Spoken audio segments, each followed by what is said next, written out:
Laut China Selatan kini diramaikan dengan satu kapal induk teranyar sekaligus tercanggih milik Tiongkok yang menjadi penantang serius Super Aircraft Carrier AS kelas Gerald Ford. Kapal induk baru ini diberi nama Fujian.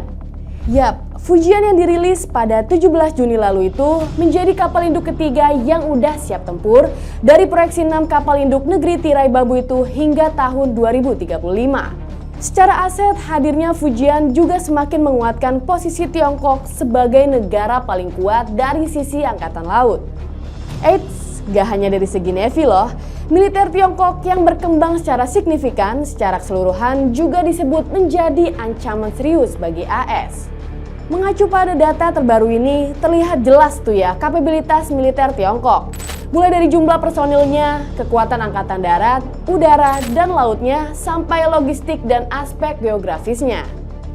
Selain itu, Profesor Bidang Keamanan Global dari Hampshire College, Michael Tickler, menyebut Pentagon pernah menganalisa bahwa Tiongkok telah siap untuk menghadapi Perang Dunia III yang dinilai akan sangat mudah pecah memasuki tahun 2027. Ngeri. Ditambah, pada tahun 2030, Tiongkok diperkirakan udah memiliki 1000 hulu ledak nuklir atau 3 kali lebih banyak dari saat ini, dan Claire sebut ini udah cukup banget untuk mengketar-ketirkan negeri Paman Sam. Lalu kenapa ya militer Tiongkok itu bisa kuat dan berkembang sangat pesat? Inilah jaya-jaya militer Tiongkok.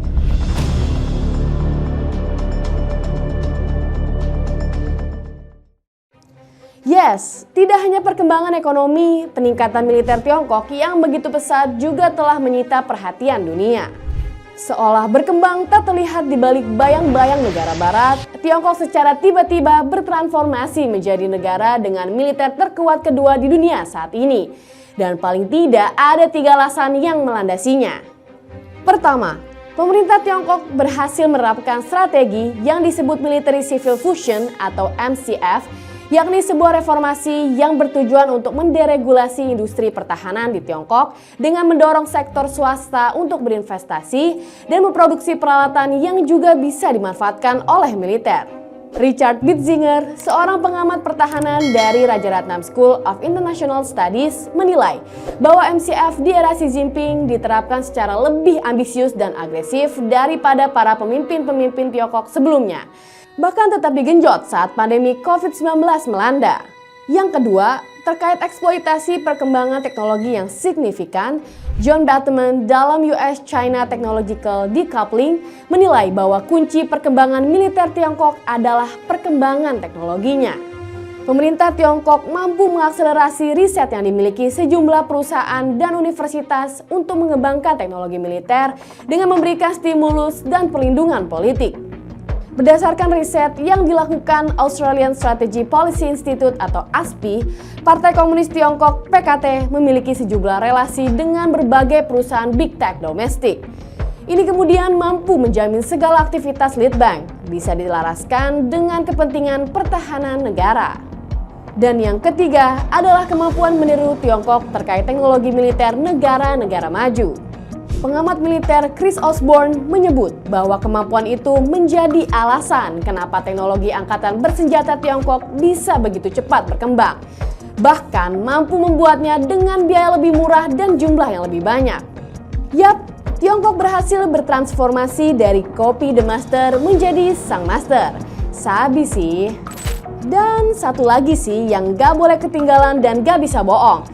Tentunya kemampuan Tiongkok itu juga disokong sama anggaran pertahanan yang fantastis. Tahun 2022 ini budget pertahanan Tiongkok mencapai 230 miliar US dollar atau kalau dirupiahin itu sekitar 3.400 triliun rupiah. Sebagai perbandingan, anggaran pertahanan Indonesia sendiri tahun ini tuh 9,3 miliar US dollar atau sekitar 134 triliun rupiah.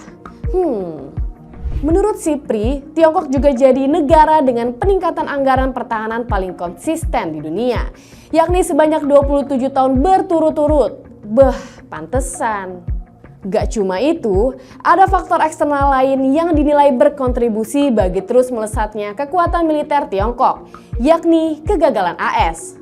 Kok bisa? Jadi, Nahal Tusi dan Lara Seligman dalam tulisannya di laman Politico menilai bahwa ada dugaan AS tuh keliru dalam menakar potensi ancaman militer Tiongkok.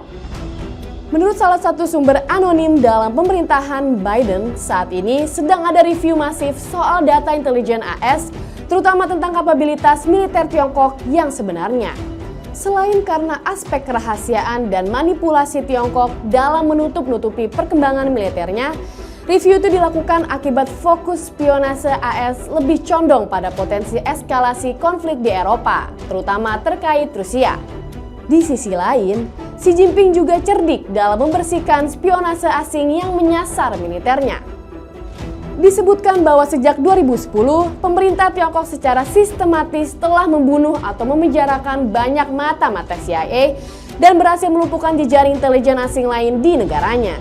Anyway, tahun 2027 sendiri bertepatan dengan anniversary 100 tahun Angkatan Bersenjata Tiongkok, dan seperti yang udah disebutkan sebelumnya sama Mr. Claire, Pentagon udah mewanti-wanti kalau kekuatan militer Tiongkok bisa aja memicu Perang Dunia III yang katanya sih bermula dari isu Taiwan. Ngeri juga ya. Nah, kalau menurut kalian gimana? Apakah kekuatan Tiongkok benar-benar semengerikan itu? Dan sebaiknya apa ya yang harus dilakukan Indonesia untuk mengantisipasinya? Berikan pendapatmu.